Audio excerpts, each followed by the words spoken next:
হে যুবক ভাইয়েরা, আল্লাহকে ভয় করুন। ওই ভয়াবহ দিবসের কথা স্মরণ করুন, যেদিন আপনার জীবনের সব সুখ ও আনন্দ বিলাসকে ধূলিসাৎ করে দেবে। সেই দিনের কথা স্মরণ করুন, যেদিন আপনি হবে নির্জন কবরের একা বাসিন্দা। সেদিনের কথা স্মরণ করুন, যেদিন আপনার সন্তান সন্ততি, স্ত্রী, পরিবার, আত্মীয় স্বজন, পাড়া প্রতিবেশী, ধন সম্পদ, বন্ধু বান্ধব সব কিছু থেকে আপনি বিচ্ছিন্ন হয়ে যাবেন। কবরের সংকীর্ণতা ও ঘুটঘুটে অন্ধকারের কথা কি আপনার একবারও মনে পড়ে না?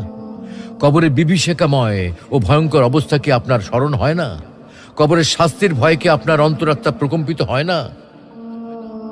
মুনকার নাকির ফেরেশতার দয় প্রশ্নের সঠিক জবাব কি আপনি দিতে পারবেন? একথা একবারও কি ভেবেছেন? অনুরূপভাবে কবরের অপুরন্ত সুখ ও অনাবিল শান্তির কথা কখনো কি আপনার হৃদয় পটে জাগ্রত হয় না? তাই বলছি, হে যুবক ভাইয়েরা, আর দেরি না করে দ্রুত ছুটে আসুন মহান আল্লাহ রাব্বুল আলামিনের বিশাল ক্ষমার দিকে, মহান আল্লাহ রাব্বুল আলামিনের রহমতের দিকে, মহান আল্লাহ রাব্বুল আলামিনের অনুগ্রহের দিকে।